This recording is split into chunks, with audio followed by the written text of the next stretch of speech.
But the other unique thing, I don't know what Aaron's talking about, we have sibling groups. And so that helps those sibling groups maintain and have those memories as kids that they would have already missed out. Is that done?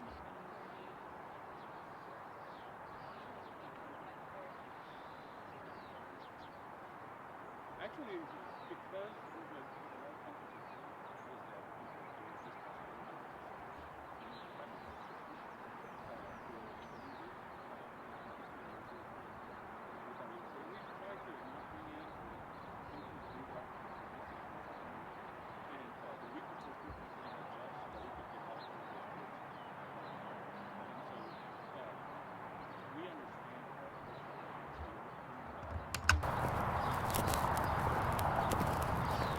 this is our first group.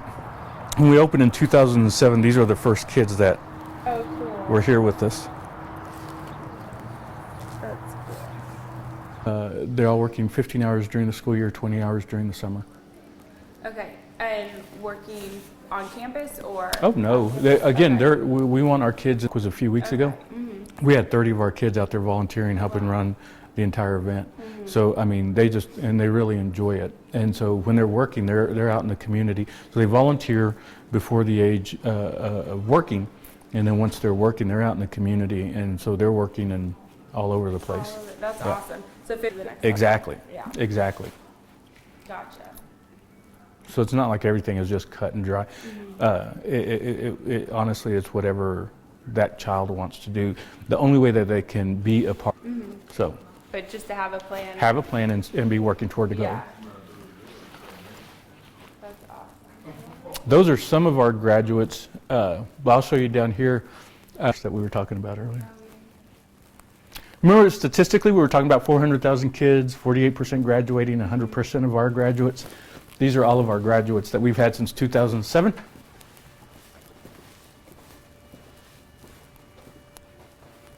Awesome. That's everybody that we've had. Very cool. What's really cool is we don't have any of our college graduates. So the initial plan was we're going to have our high school graduates here, and we're going to have our college graduates here. Sammy was one of our, and of the guest room. That one? Yeah. Oh yeah, Okay. absolutely. Hey Connor. After you go.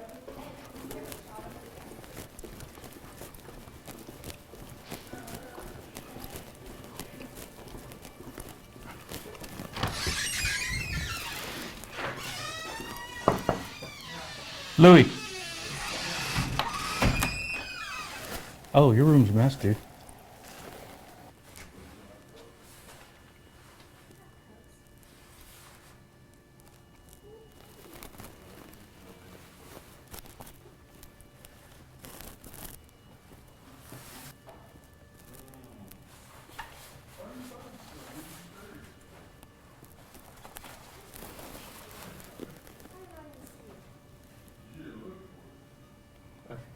Again, you know, some kids driving's a big deal, some kids driving's not, right?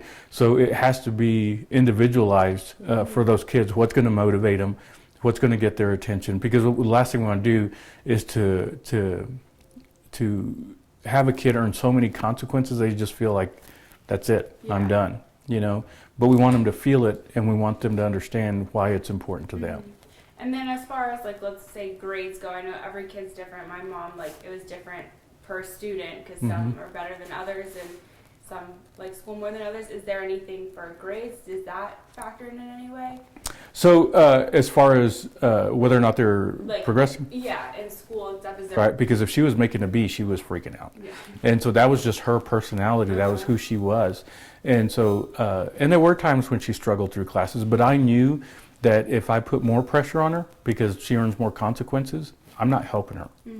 But then there are other kids that just, my son is a great example. You know, he just breezed through school. For them exactly the same. You don't do that. And so it's not fair for us to look at our kids any differently. Gotcha. That's very cool.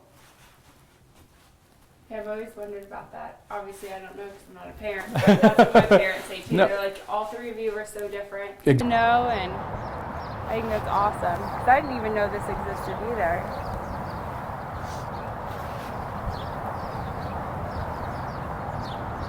interacting. We can't, which is perfect. We can't use any of our kids to fundraise, but they all want to volunteer. But I can't use them as volunteers at one of our fund. I mean, it's they are very strict, which is good. Oh, I can imagine though. That's crazy. So many per year before you get in trouble.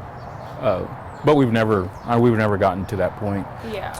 But it's just crazy the rules and regulate, because you know somewhere, yeah, I go in. Yeah. And for the first few weeks, even I was like, this shift is awesome. I don't understand why people don't like it. And then it kind of hits in, and it's like, no, this is how it's going to be ever. You've been in town for a year? Since August, so about 9 months. So it has to make it hard to even meet. It has been. I mean, honestly, the majority of my friends, like all of them, are from work. I was going to say, or retired. Yeah, that too, occasionally, but. Till 3? Yeah, right? You're hitting happy hour at Sonic. Yeah. That's where you're getting it. Exactly. So I don't really go, so that is like, I don't meet people there, really. So it's been tough, but also when you work crazy hours, because sometimes, I mean, ideally I'm out by noon. Sometimes I work 50.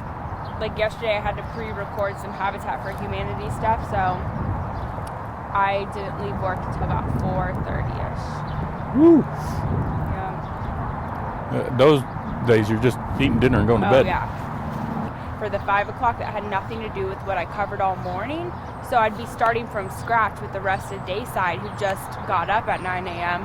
and they're working till 6 or 7, but they wouldn't understand that I've been there since 3 a.m. working, so.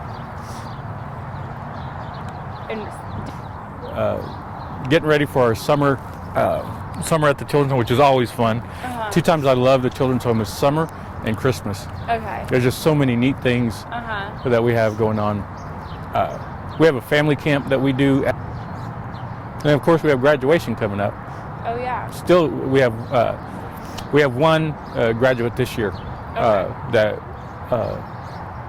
we had.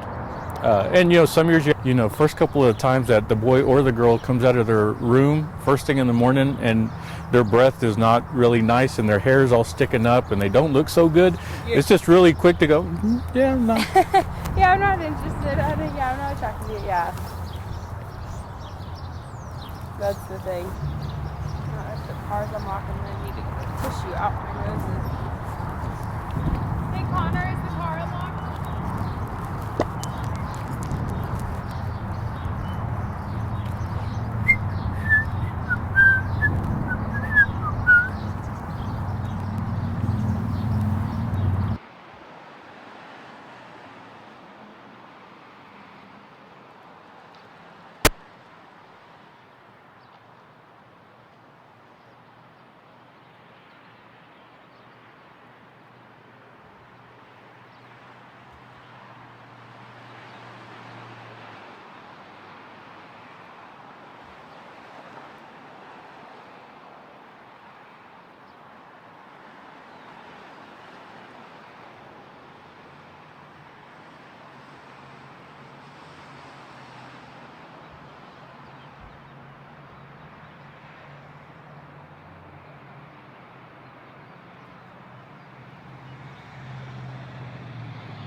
Sorry. One more close shot and then I'll be done.